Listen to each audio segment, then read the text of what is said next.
So ISKCON Milton is fine. Like whatever we posted every Sunday, we had a class, right? So that class was live streamed on Facebook. Every morning also earlier we were doing. So ISKCON Milton page is good, I think. And because there are more than 1,000 subscribers. ISKCON Milton is fine. Like whatever we posted every Sunday, we had a class, right? So that class was live streamed on Facebook. Okay, now it's live streaming. Okay, so let's start today's class. I'll again share the screen. We'll start with the prayers and then we'll start today from chapter 18, verse 12.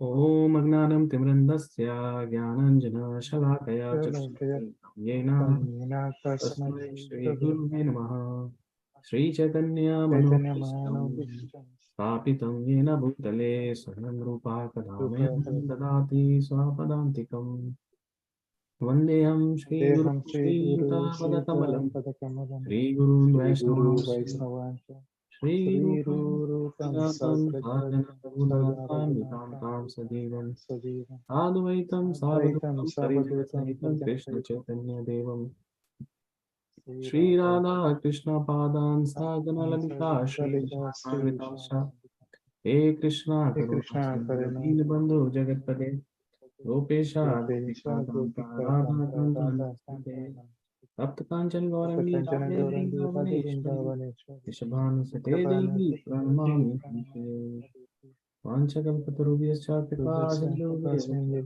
Patitanam Pavnibhyo Vaishnavibhyo Namaha Jai Shri Krishna Chaitanya Prabhu Nityananda Shri Advaita Gadadhar Srivasadi Gaur Bhaktivinoda Hare Krishna Krishna Krishna Hare Hare Hare Rama Rama Rama Hare Hare Namo Vishnu Padaya Krishna Vishnaya Bhutale Srimade Bhaktivedanta Swami Nityanande Namaste Saraswati Devi Bhagavani Pracharini Nirvishesha Shubhavadi Paschadeshatarine.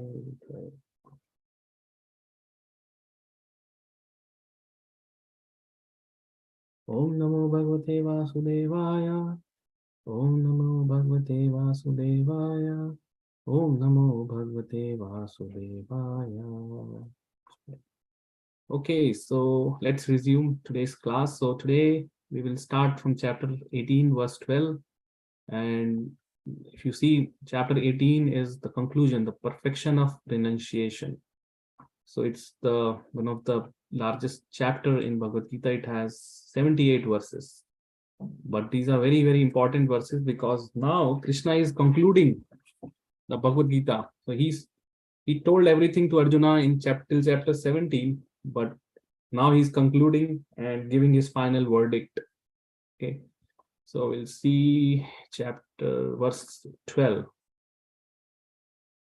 Here Lord Krishna is talking about the renunciation. What is the real renunciation? Okay, and so let's read verse 12. So just to give you context, in verse 11, Krishna talks, it is indeed impossible for an embodied being to give up all activities, but he who renounces the fruits of action is called one who has truly renounced. Okay, clearly he mentions that it's impossible to give up, because sometimes people think renunciation means you just simply give up everything and just sit at one place and do nothing, right? But that's not possible, because this human body here, soul cannot remain inactive. It needs engagement. And even if you're sitting idle, your mind will still working and going here and there, like thinking about different things. So some people do that, like that's artificial renunciation, right? Okay, so Krishna says, who renounces the fruits of action, like whatever action we do, if one renounces the fruits and simply do those actions as a matter of duty, then that is the truly renounced person. Okay, so that's the Krishna's verdict. And I'll just read quickly. It is said in Bhagavad Gita, one can never give up work at any time. Therefore, who works for Krishna and does not enjoy the fruitive results, who offers everything to Krishna, is actually a renouncer. Very, very great statement. Because if you remember in the beginning, Arjun was saying that it's better to renounce everything and I will go to the forest and live there. Krishna is saying, no, you are a Kshatriya. Your duty is to fight. But just don't fight for your satisfaction or thinking about yourself. Just work for me, offer everything to me, and just fight as a matter of duty. Then you are not bound by any of your actions. Like you don't get any sin, you don't get any bias. Like it becomes devotional service, it becomes a karma. Okay, this is the key for Krishna consciousness, that if one works for the satisfaction of Krishna, that's then he is not bound by those actions. He is actually a renouncer, because one who works for Krishna is actually doing that action in a devotional way. It becomes a bhakti. While on the other hand, same action if you do for satisfaction of yourself, then it becomes simply a karma, and then that has a binding effect. You will get bound by that karma. There are many members of International Society for Krishna Consciousness who work very hard in their office or in the factory or some other place, and whatever they earn, they give it to the society.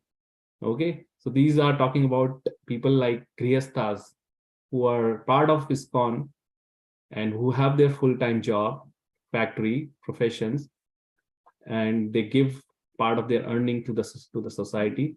Such highly elevated souls are actually sannyasis and are situated in the renounced order of life.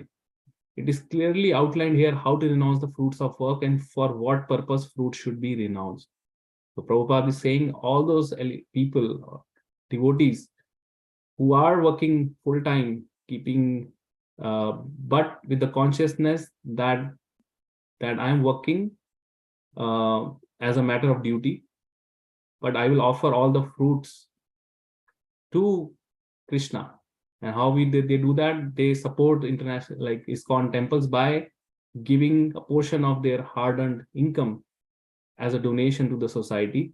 So Prabhupada says they are the ones who are renouncing the fruits of work, and they are actually the sannyasis, true sannyasis, or they are in the renounced order. Okay, let's continue. 1812. Anishtam ishtam mishram cha trividham karmana phalam bhavati atyaginam pretya na tu sannyasinam kvachit. Very small translation. For one who is not renounced, threefold fruits of action: desirable, undesirable, and mixed, accrue after death, but those who are in renounced order of life have no such result to suffer or enjoy. Oh, very wonderful, very deep meaning. This I will explain. A person in Krishna consciousness acting in knowledge of his relationship with Krishna is always liberated. Therefore, he does not have to enjoy or suffer the results of his acts after death. Okay. So this is the same thing I was saying, like for one who is not renounced, meaning one who is just working for himself day and night to satisfy his thing. He has no concept or doesn't know about Krishna, like completely in ignorance, just working for me, my family, my this, everything, me, right? Here saying whatever actions he do, he has to bear the fruits of those actions. So what are the fruits? Threefold fruits of action. Either because every action has a reaction, right? If it is a material action, on the material level, it will have a reaction. Now that reaction could be desirable, it could be undesirable, or it could be mixed. Meaning it could be desirable, meaning he may get some material benefits like punya karma or pious karmas. Undesirable means the one who doesn't like suffering. So desirable means more, you can say, material opulence or more material happiness. pleasure, suffering, material suffering, or a mix of both. So on the material thing, there is either material suffering or material happiness or mix, and he will accrue that after death. So basically, whatever actions you just performed, if you are not doing for Krishna, if you are doing for yourself, then you accrue the results which will come out of those actions after death, meaning you have to bear the results of those actions in your next life. So everything we do, it goes into our quota. Sanchit, it's called Sanchit karma. Sanchit means accumulation. So there is a big pot of karma and it goes into that. And at some point, we have to bear the fruits of those karmas. Okay. So when one person borns, right? So what happens? Which we say, right? Destiny. So as you born, so you were born with because you have a pile of karmas. So some of those may be pious karmas and some impious. So you get born with the destiny of a mix of pious and impious reaction. So that's why we had material happiness and suffering in life, because when we are actually enjoying material opulence, that means our previous pious karmas are getting burned, like because we are getting the enjoyment. But when we are suffering, that means our pap karmas are getting burned. So that's one of the ways of positive ways of thinking. When you are always in distress, or you are not in a good situation, so always think that your pap karmas are getting burned because you are getting the reaction of those. Okay. So here it says, but those who are in renounced order of life have no such result to suffer or enjoy. Okay. So here renounced order means the one who is working for Krishna, right? Because all his actions are for Krishna. So that means there is no result, no material result to suffer or enjoy. There would be a spiritual result, that will go to in his separate account called spiritual account, which is a karma, and that is bhakti, and that keeps accumulating life after life after life. And when that becomes sufficient enough, then the person becomes eligible to get out of the cycle of repeated birth and death, and he becomes eligible to go back to the spiritual world, where there is no misery, no death, no old age, no disease. Okay, so that's the key of Krishna's message, like main thing. And in purport, Prabhupada just writes 2 lines, that person in Krishna consciousness acting in knowledge of his relationship with Krishna is always liberated. Okay, so one who is acting with this knowledge that whatever he is doing or he's doing in his life, every moment, he's doing just for satisfaction of Krishna and for the pleasure of Krishna and not for himself, is always already liberated, because it's a matter of consciousness how one works. We may be doing same work, it will look outwardly same, but for a person who is knowledgeable and understands it, that he has to work for Krishna, he will do the same work, but the result is different and consciousness would be different. So therefore, the person who works in this knowledge that his relationship with Krishna, that he's the eternal servant of Krishna, everything belongs to Krishna, so he does not have to suffer or enjoy the results of his acts after death, very clearly. Otherwise, one cannot escape. That's why this material cycle is on and on and on. It's never ending, because in this life, whatever you do, that determines your next life. In next life, whatever you do, that determines your next life, next life, next life, keeps on and on and on. You will never be able to escape material. So you have to again take birth, again die, again birth, die. This is what is happening in the material world with everyone. Okay, with all of living entities, not just humans, but for everyone, meaning plants, animals, insects, small, everything. So they are going in this cycle. And that's why Prabhupada says that one who is intelligent, he will think, why I have to suffer in this cycle again and again and again, why? Boy. So then he will think about how we can escape the cycle, and the only way to escape this cycle is to act in Krishna consciousness, to do all our activities for the satisfaction of Krishna, and also to know our relationship with Krishna first. Because without knowing, we will be acting again in ignorance. So this is very, very important point. And we have discussed already in past, like how one can act in Krishna consciousness. All our activities actually can be linked to Krishna. So that's possible. Any questions on this one? This is very important about how one should act in day-to-day life or day-to-day work. It's just a matter of consciousness, how one thinks.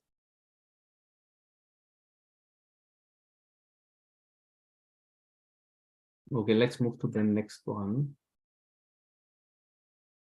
This is important. So 1813. Panchaytani mahabaho karnani nibodha me sankhye kritante proktani siddhai sarva karmanam. Maybe Venkat Prabhu, you can read translation purport. Hare Krishna Prabhu. Translation and purport by Srila Prabhupada, Srila Prabhupada ki Jai. O mighty Arjuna Arjuna, according to the Vedanta, there are 5 causes for the accomplishment of all action. Now learn this from me. Purport. A question may be raised that since any activity performed must have some reaction, how is it that the person in Krishna consciousness does not suffer or enjoy reactions of work? The Lord is citing Vedanta philosophy to show how this is possible. He says that there are 5 causes of all activities, and for success in all activity, one should consider these 5 causes. Sankhya means the stock of knowledge, and Vedanta is the final stock of knowledge accepted by all leading acharyas. Even Shankara accepts Vedanta Sutra as such. Therefore, such authority should be consulted. The ultimate control is invested in the super soul. As it is stated in the Bhagavad Gita, Sarvasya Chaham Hridis Sanya Vishnu. He is engaging everyone in certain activities by reminding him of his past actions. And Krishna conscious acts done under his direction from within yield no reaction, either in this life or in the life after death. Hare Krishna. Hare Krishna. So we'll read this one also, and then discuss these two together. Okay. You want to read Sanskrit? Anyone here want to read Sanskrit? Maybe you try. I will try, Prabhu. Yeah, just try Sanskrit pronunciation.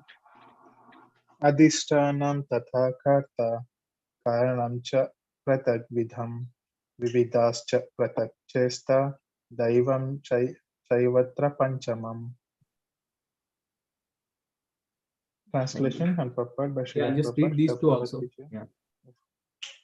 The place of action, the body, the performer, and various senses, the many different kinds of endeavor, and ultimately the super soul. These are 5 factors of action. Purport.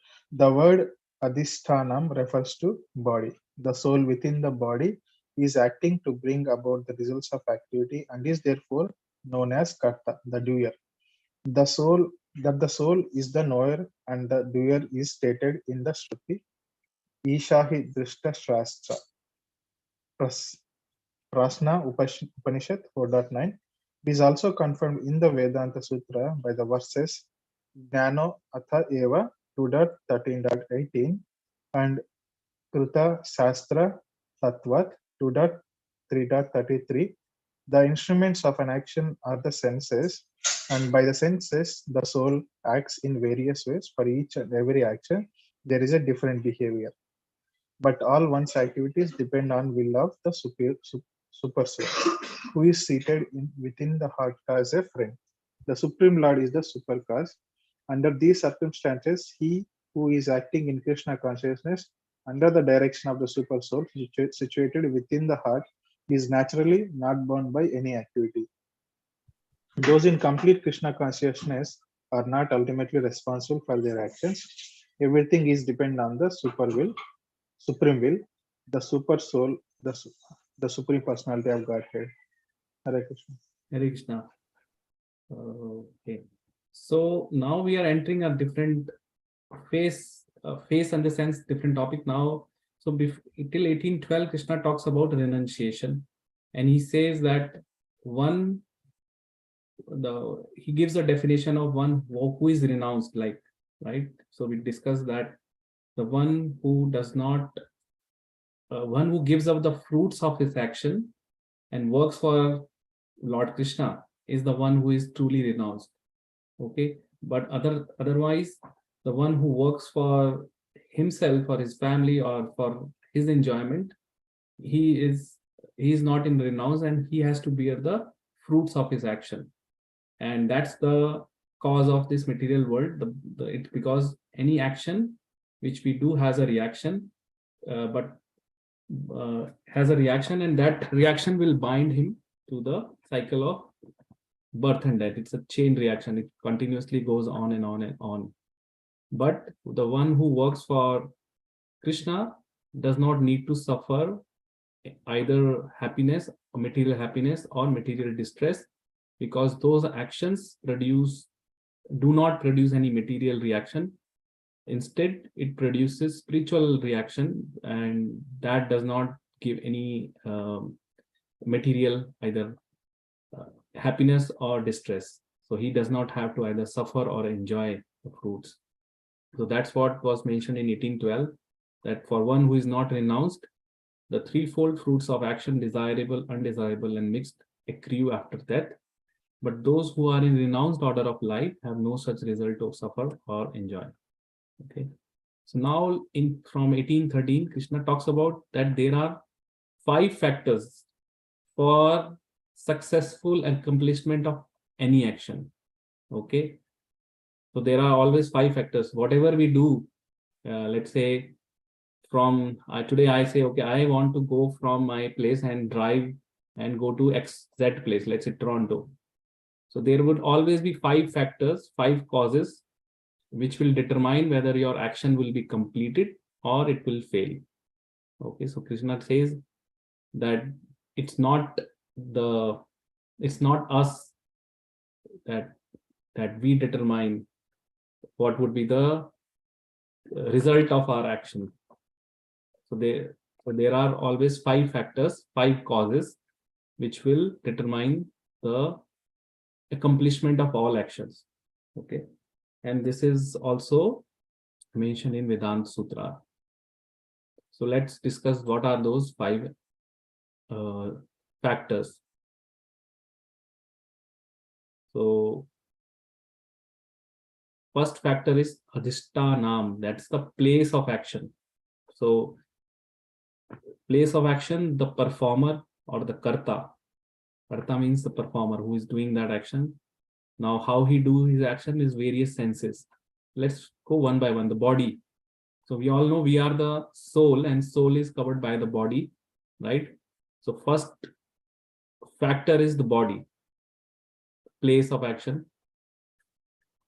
So the soul within the body desires to do something, or that's called karta, doer. That soul within the body is acting to bring about the results of activity and is therefore known as doer.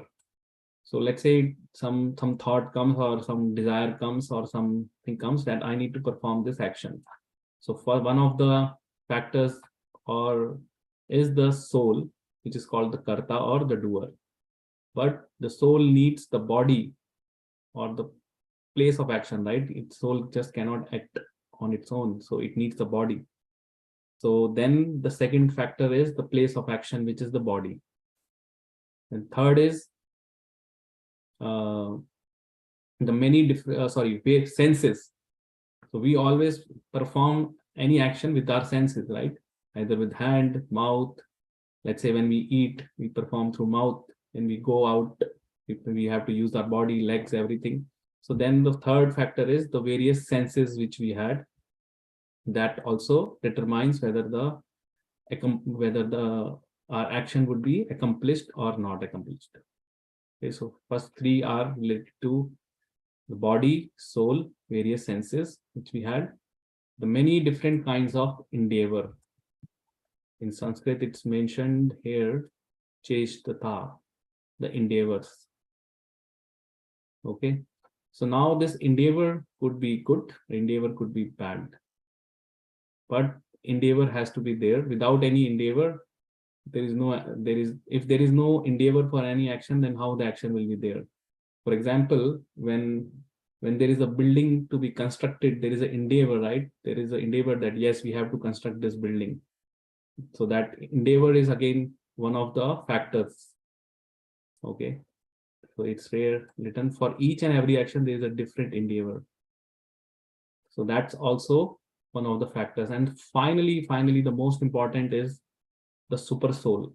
Super soul is the as we know, so we have that Lord Krishna expands as super soul, and he's there sitting in the heart of every living entity. The final sanction is from the God himself, the super soul. Okay, so if God desires that this particular action will result in success, then it happens. If we don't desire, then it results in failure. So that's what is mentioned here. But all one's activity depend on the will of the super soul, who is seated within the heart as a friend. So the Lord is seated in everyone's heart as a Paramatma, as a friend, and he's the one who is witnessing all our actions. And he's the one who is the sanctioning authority, that whether your action would be resulting in success or it would result in failure. Okay, so Supreme Lord is a super cause. I'll give you a very good example. So let's say you have a bank account and you have some money in there.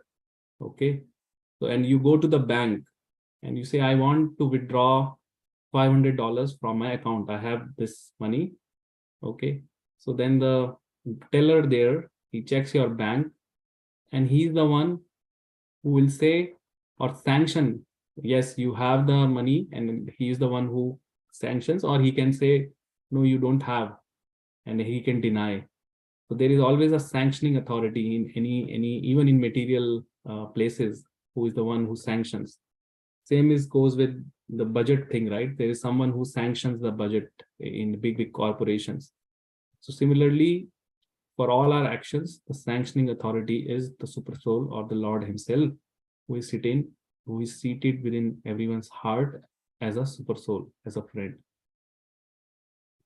Okay, so these are the 5 factors for any action. So sometimes we think that just by my endeavor, action will get fulfilled, but we have to also think, or now we know that from Bhagavad Gita, that Lord himself is one of the sanctioning authority and one of the 5 factors of action.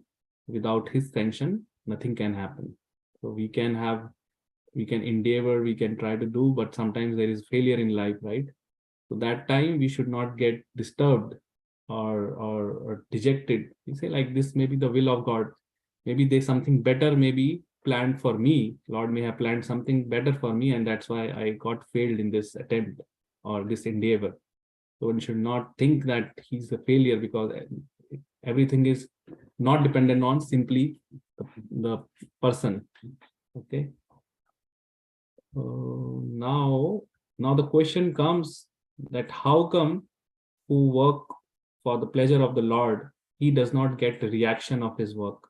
That was the question. That was the question which Prabhupada says can come to everyone's mind. He says a question may be raised that since any activity performed must have some reaction, how is it that the person in Krishna consciousness does not suffer or enjoy the reactions of work? Right? Because we say every action has a reaction, then how come that one who is doing action in Krishna consciousness does not suffer or enjoy the reactions? So answer comes here, because the Lord who is seated in everyone's heart as super soul, Lord Krishna himself, so he for the person who is devotee, who is acting under Krishna consciousness, the Lord from within guides him. And because it's the Lord is guiding him from within, so he's naturally not bound by any activity. So he gets freed from any activity. Okay, so then those in complete Krishna consciousness are not ultimately responsible for their actions. Everything is dependent on the supreme will, the super soul. And that's why they don't get any reaction for those their work. Any reaction meaning material reaction. They get spiritual credits for their work because they are guided from within by the Lord. However, in case of people who are not Krishna consciousness, the Lord is still there within the heart, but those people are not guided by the Lord, right? They are just working on their own free will. Whatever they want to do, they are doing. So then they are responsible for their actions, and then they also get the reactions of their work. So if you do, this is on the material plane, because those people, if so there are only two things, either spiritual or material. There is no third thing. So either you work for Lord, that's spiritual, or you don't work for Lord, that's material. Very, very clear distinction. So if you do anything material, then definitely there would be a reaction. It could be good or bad, and the person has to suffer or enjoy. Okay. But if one acts in Krishna consciousness and connects his action with for the pleasure of the Lord, then there is no reaction, because he is guided by the first by the God Lord, and then Lord also mentions in the chapter 4 about the akarma, where he mentions that the intelligent person always acts in akarma, which does not creates any material reaction, and then he is not bound by those actions. So one becomes completely free from the results of action. Okay, so I hope this concept is clear. This is one of the key concepts in Bhagavad Gita, which 99.9% people don't know, unfortunately, because nobody reads Bhagavad Gita. Everyone knows about punya and pap, but nobody knows about akarma. Like people knows, okay, there is only two karmas: either you do good or you do bad. But those both good and bad on material level will bring your enjoyment and material enjoyment or material suffering. And the problem with both material enjoyment and suffering is that you keep coming back to the material world to either enjoy or suffer the results of actions. So if, let's say, in a life, person do more of a pious work, material work, like for example, opening hospitals, giving a lot of money in charity to the material causes, like I see like many billionaires, they donate their wealth for like fighting some diseases, right? So then these are all charitable work, philanthropic work, but this is on material level because there is no connection to Krishna. So what it does is, in the next life, they may take birth in a, you can say, they become very famous personalities. They may take birth in very rich families, very opulent families, or they may go to the higher planets like Indralok, Swarglok, and enjoy more there. But all this is again in the material plane, right? And then when their pious credits for which they got those enjoyments gets vanished, then they again come back to earth and then start again. So it's like that. However, if one does more of a bad work, like which is called vikarma or pap, then he has to suffer those. So the suffering may come in the form of, he may get born in a poor family, he may get born with some diseases, like sometimes we see people have diseases right from birth. So if throughout their life they keep suffering, we see people sometimes has a lot of disability from birth or later in the life. So why these are happening? Because the person is suffering the reactions of his previous past bad karmas. So he's getting the result. Or some may go and take birth in the lower species, like if someone becomes um, tree has to suffer. Like trees lifespan is huge, like thousands of years they are there, and they have to suffer in cold, extreme hot weather. So there is suffering there. Or they become animals. Animals also is a species where one has to suffer. So all this thing. Or they sometimes had to go to the hellish planets. So in Bhagavatam there is description of 28 hellish planets. So one may go to there in hellish planets and suffer for some time for their bad things and then come back. So all this is there. But one who does not, one who is a devotee and works for the Lord Krishna, he does not need to worry about this enjoyment suffering, because he is being guided by Lord Krishna from within, right? And his actions are controlled by Lord, and that does not produce enjoyment or pious credits or bad credits. So his actions are completely akarma and spiritual actions, and then he keeps just working for them, and then whatever spiritual credits he accumulates in this life gets carried forward next life. If he does not finish his bhakti in this life, so it gets carried forward next life, he gets again a chance. And Lord Krishna says those people, there is no loss in this endeavor, because devotees, even though if they could not complete their bhakti in this life, they will be born in a very religious families, devotee families in next life, and they will be given a chance to resume from where they left in previous life, right? So that's why Prabhupada used to say, like in this age of Kali Yuga, we see many demigods and devtas, they are standing in queue to take birth in the family of devotees, because this is the age where just by chanting the Hare Krishna, one can quickly achieve the result which was possible by doing hundreds and thousands of years of meditation, tapasya in Satyuga. Okay, so this is like a, you can say, sale, but quick boon which is given in this age of Kali Yuga, like which is first 10,000 years of Kali Yuga, where and why this is given, because Chaitanya Mahaprabhu appeared and he has given this boon. So Lord can do anything.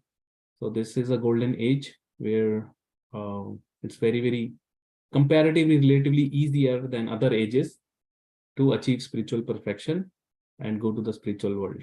While in other yugas, this may not be possible. It may not be that simple. And that's why we see in this age, this is a special, you can say, cycle of, because in this cycle, Lord Krishna himself appeared as Swayam Bhagavan. In other cycles, he does not come. His incarnations come or expansions come, but he does not come on his own. Only in this cycle he came 5,000 years back, and only in this cycle Chaitanya Mahaprabhu, who is also Krishna, he of himself came. So this is a special. So we all in that regard are kind of at the right place at the right moment, because we could have been in any other universe or any other planet, maybe some in other species, but we were fortunate to be born as humans. That too many of us are born in the land of India, which is in Shastras considered to be the most elevated birth for any person. If one gets born in India as a human, that's the most elevated birth in the whole universe one can get. Why? Because it's very easier, naturally easier to assimilate or understand this Bhagavad Gita or these concepts if one has born, because it takes a lot of piety to be born in India. And then that too, if one comes in contact with devotees, that's again more, you can say, favorable. That means he has done a lot of good karmas in the past, which kind of karma, like which are favorable for invoking the bhakti or the devotional service. Okay, so yeah, so the point is that if one becomes completely Krishna conscious in this life itself, so then Krishna actually helps that person, that devotee from within. Because he's the friend for everyone. He's not like partial or impartial. Like he's not partial to anyone, because he's the eternal, you can say, father for everyone. So then if one listens to him, then he gets more guidance, and then one who surrenders to him, ultimately he's taken over. His actions are completely taken over by Krishna himself, and that's why he does not bear any reactions, because he's completely under the direction or supervision of Krishna. Okay, so you can easily relate, like if there is a big king now, so if someone is very dear to that king, so he does not need to worry about what's happening, like while some person who is just by himself and has no shelter, he has to think or worry more, right, about his actions, while king is above all that thing. King or his kins, immediate kins, like his, for example, his son, daughter, they don't need to worry about anything. So in that regard, Krishna has a special place for devotees, for people, because they are actually working under his direction. Okay, any questions, comments till now? All good? What's the time now?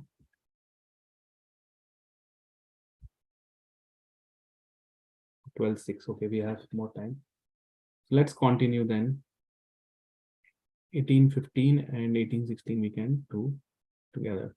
This will elaborate more on the actions. Shariravan manobhiryat karma prarabhate nara nyayam va viparitam va panchayate tasya hetava. Shariravan manobhiryat karma prarabhate nara nyayam va viparitam va panchayate tasya hetava. Translation goes, whatever right or wrong action a man performs by body, mind, or speech is caused by these five factors. The words right and wrong are very significant in this verse. Right work is the work done in terms of prescribed direction in scriptures, and the wrong work is work done against the principles of scriptural injunctions. But whatever is done requires these factors for its complete performance. Okay, so that's what was explained now further, that anything which we do, good, bad, right, wrong. First of all, right, wrong is not decided by us. Right, wrong is decided by the prescribed direction in scriptures. That's why it's very important to know what's mentioned in scriptures, because we may be thinking that this is right, but as per scripture, that may not be right. So then you may be your whole life may be thinking that I am doing right, but actually it's wrong. So then your whole life gets wasted. That's why it's very important to know what's the direction of scriptures, what's described as right. So it's the definition of right work is if the work which we do is in terms of our prescribed directions, like is it aligned with what is mentioned in scriptures at the right, then it's right. But if it is against the principle of scriptural injunction, then it's wrong. Okay, so the deciding factor is not us. Deciding factor is the Lord, because the scriptures are coming from the Lord Krishna. So he decides what is right and wrong. For example, I give you example, like if you go to a country, so the constitution of that country decides what is right and wrong. You cannot just simply go and say, oh no, this is right. For example, in India, everyone drives, I think, right hand.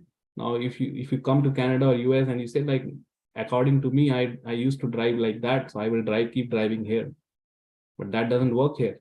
You will immediately be taken by police and say, oh, your license would be cancelled, everything. So you have to follow the rules of the country. Similarly, here we have to follow the scriptural injunctions. What's mentioned right and wrong in scriptures is what makes right and wrong, not any person or anyone can decide. Okay.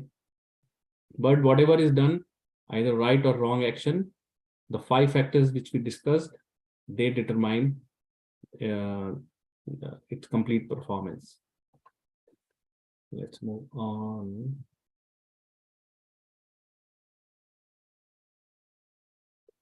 Okay. Tatraivam sati kartaram atmanam kevalam tuya pasyati akrita buddhitvan nasya pasyati durmati. Now maybe Siddharthi, you can read again, very small purport.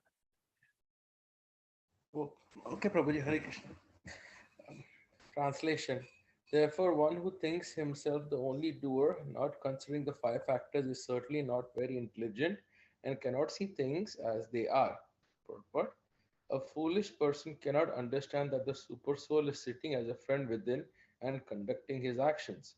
Although the material cause are the place, the worker, the endeavor, and the senses, the final cause is the supreme, the personality of Godhead. Therefore, one should see not only the 4 material causes, but the supreme efficient cause as well. One who does not see the supreme thinks himself to be the doer. Hare Krishna. Hare Krishna.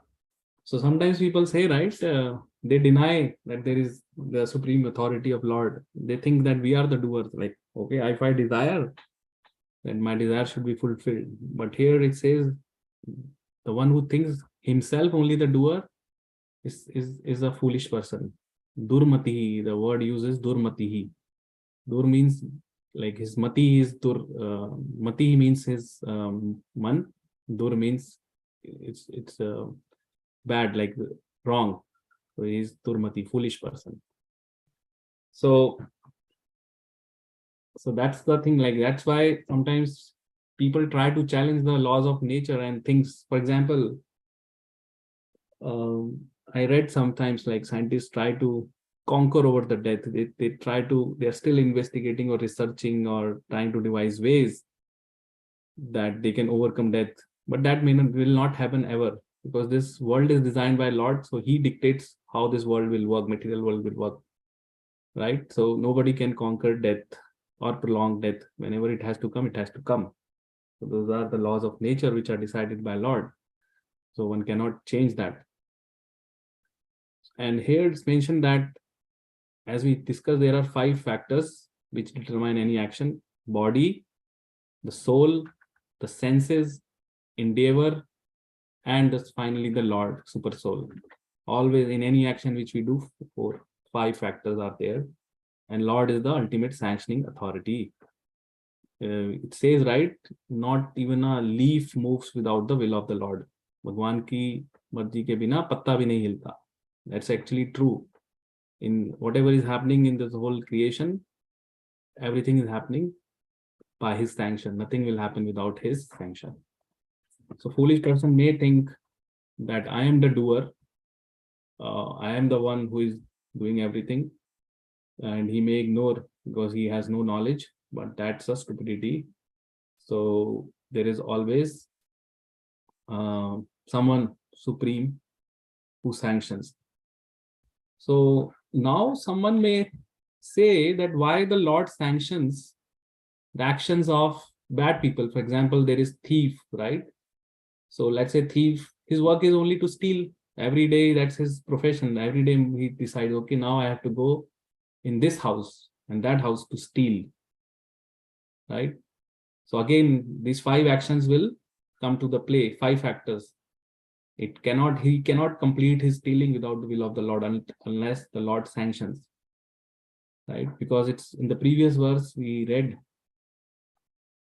whatever right or wrong action a man performs by body, mind, or speech is caused by these 5 factors. So if it is right or wrong, everything is caused by these 5 factors. So when we ask why Lord sanctions the wrong actions, right? So the answer is that when someone wants to do something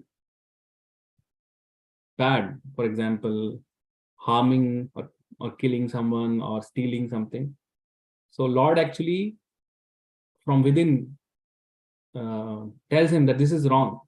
There is a voice which comes from within, which we sometimes some people say that that he always has that thing that this he's doing wrong.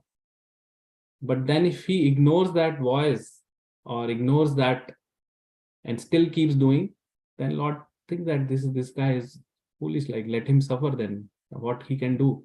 So then he sanctions that, thinking that at some point down the line, after suffering the results of his bad actions, he will come to his senses and starts doing right work. So we cannot blame or put the blame on the Lord for the wrong actions which are performed by the people, right? Because he does warn people, and you can even see, like sometimes, like before we come to Krishna consciousness, we were not devotees. If we endeavor or try to do something wrong, there is a voice which actually comes and say, no, don't do it.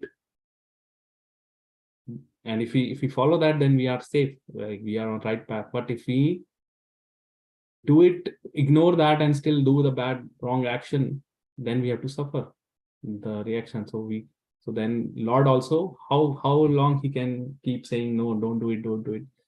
Sometimes if you see like a small child, now parents, he tries to, there is an incident.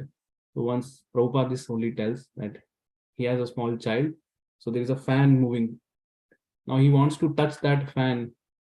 So he say, no, don't do it. You will keep telling the child, but he still wants to do.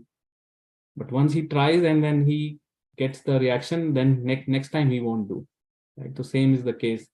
Lord keeps saying that don't do this from within, right? But people still want to do because they just want to do, like they ignore. So then they have to suffer.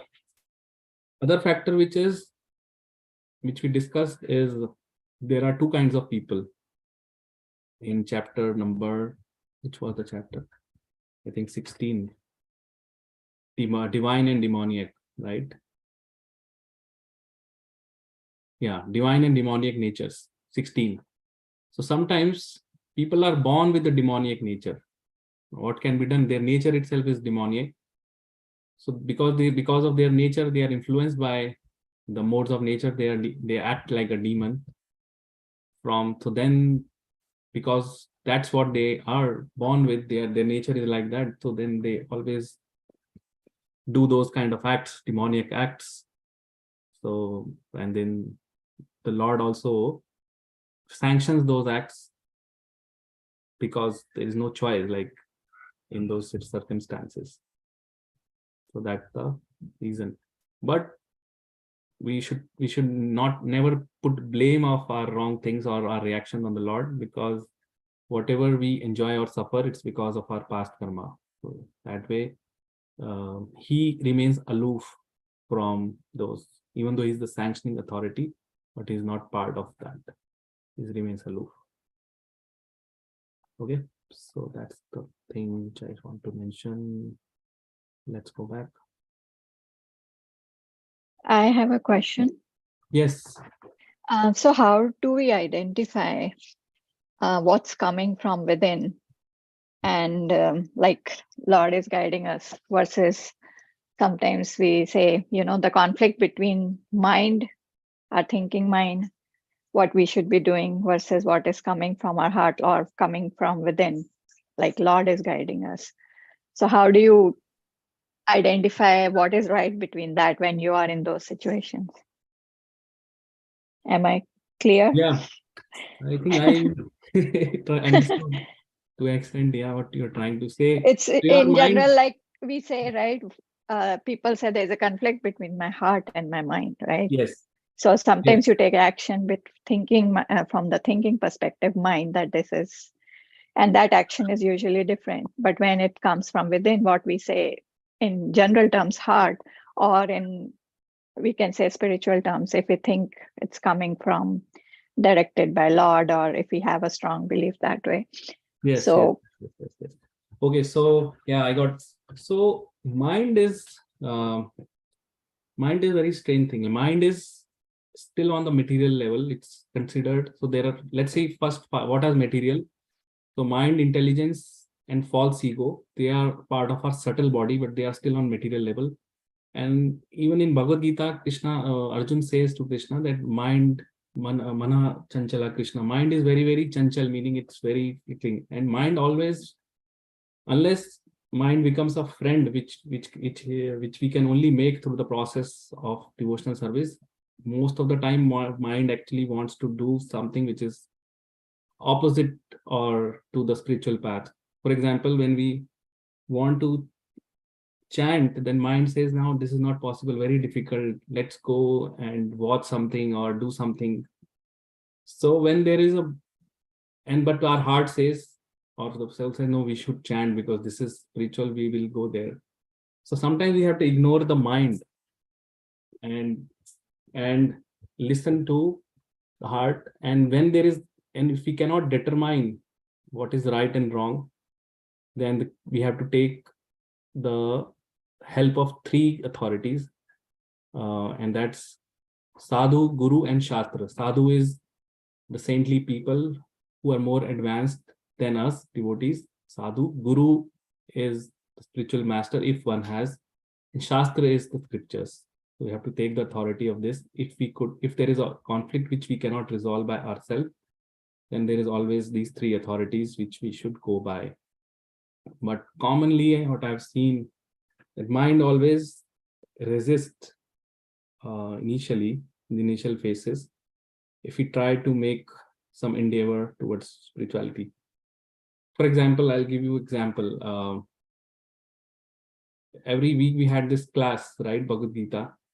Sometimes mind may say and trick us and say, like, today I have some other task, and that is more important than attending class. So mind may say, like, maybe don't attend the class because this is something, there is another thing which may be coming and which is more alluring or more fascinating for us. Because the fact today is, like, because we are all materially conditioned, so we get more attracted toward material things than spiritual. That's in the beginning. So mind always wants to take us to the material allurements. So if there is a conflict between, let's say, spiritual thing and material at the same time, so mind always tries to say, okay, that's more priority, and we may go that way. But in those situations, we also need to think from the heart. Sometimes Krishna may guide from within and say, no, this is important. And this happens quite often. I'll just give you an example of today itself. It happened with me. So I was not supposed to take this class 11. It was Jayamanohar Prabhu's turn, but he got tied up with some last minute work because he's going to India tomorrow. So last minute. So at 10 a.m. he sent me a message that please you take today's class, and I may not be. And I also had to take another class in the evening in the temple. So I was thinking I'll plan for that. So my immediate first thought which came to mind is, let's cancel today's class, this one, and let's focus on the other class which I need to take and prepare. But from within my heart came a voice that, no, this is also a devotional activity. Here also people are joining and looking forward to read Bhagavad Gita. And evening also, different sets of people may be coming. So if I cancel this class, then people who are attending in this online may, maybe you can say, deprived of listening 1 hour about Krishna or Katha. So then I listened to my heart, the voice which came from the heart, that yeah, I should take both. So these kind of things keeps coming, and then we have to keep ourselves aloof and think and say, okay, which is right, and go with that. But this mind and this thing keeps happening. But so yeah, sometimes it becomes difficult. Then we take help from the authorities. Authorities are Sadhu, Guru, and Shastra. These are the three authorities which are prescribed by scripture itself. That these are the three authorities which we should take, and then we will always be on the safe path and follow the right thing in our life. Sure. Yeah. Thank you. Yeah, you explained it well, giving an example. Yes. Sometimes this mind is very tricky. I know, like It always it tricks. And that's why the spiritual master of Prabhupada, Bhakti Siddhanta, he used to say about that every day we had to beat our mind with the broom and shoes. Like he said, in morning when you wake up, beat your mind with shoes, and in evening beat your mind with broom. Because this mind is the one who, if it is not under control, it can become our worst enemy. And if it gets subdued and it's under control, then it becomes our best friend. So yeah, this mind is very, very tricky. Okay, so yeah. And Krishna also tells to Arjun, like, we are nothing in terms of what Arjun was. So what was that? Let me show that verse now. I'll also recall. He said, don't worry about mind. That's the nature of mind. You can't change that. So let me just search that. Manha Chanchala. Chanchala. Oh, this is language search. Okay, wait. Here it will come. Chanchala. Chanchala. Yeah.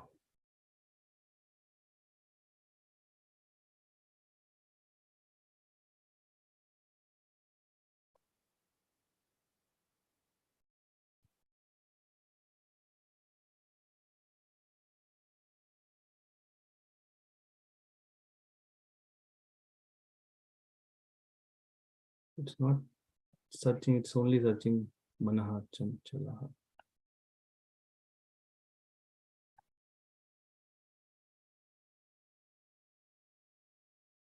I think Google search is better than this search.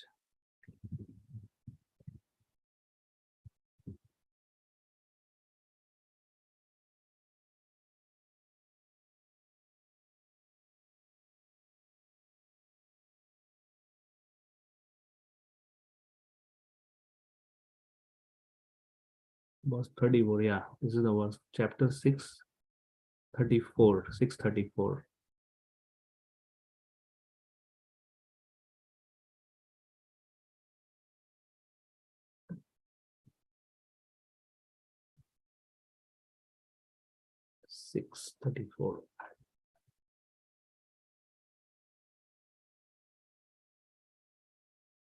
Here.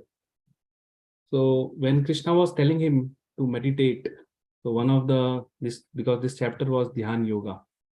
So in chapter 6, Krishna was telling him to meditate. And so then here Krishna says, yeah. Arjun says, the system of yoga which you have summarized appears impractical and undurable to me, for the mind is restless and unsteady. Because Krishna talks about different ways.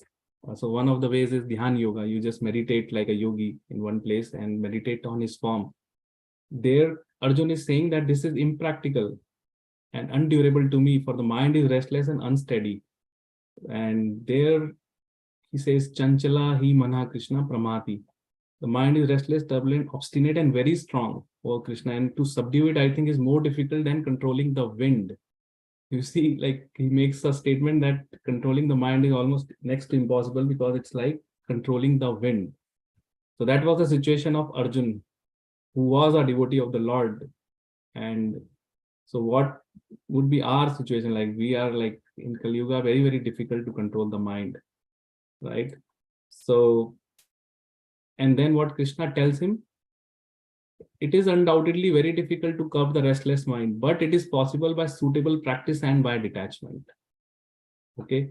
He says very difficult, but by practice, and that practice is this Bhakti Yoga thing. Only by practice it can be possible, and also by detachment.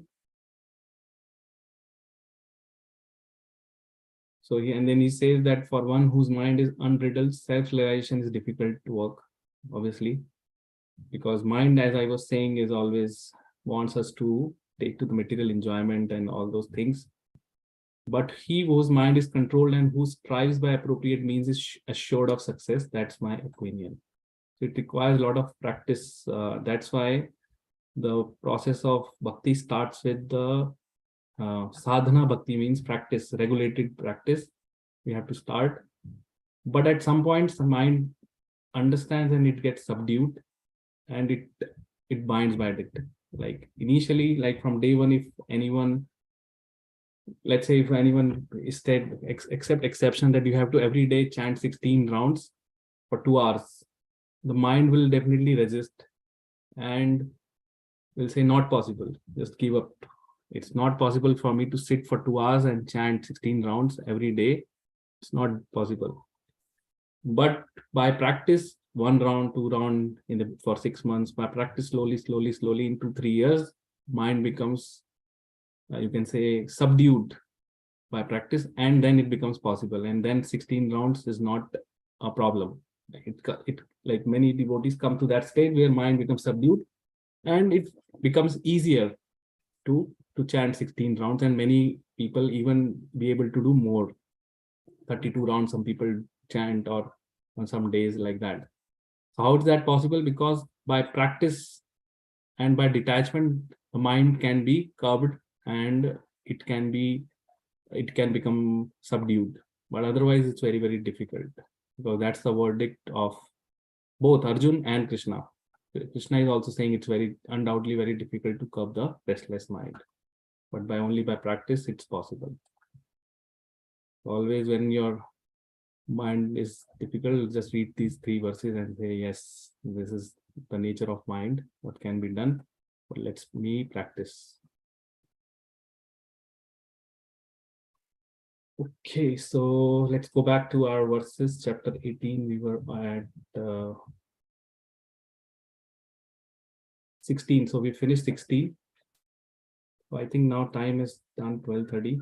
So we'll just conclude here, and next we start with 17.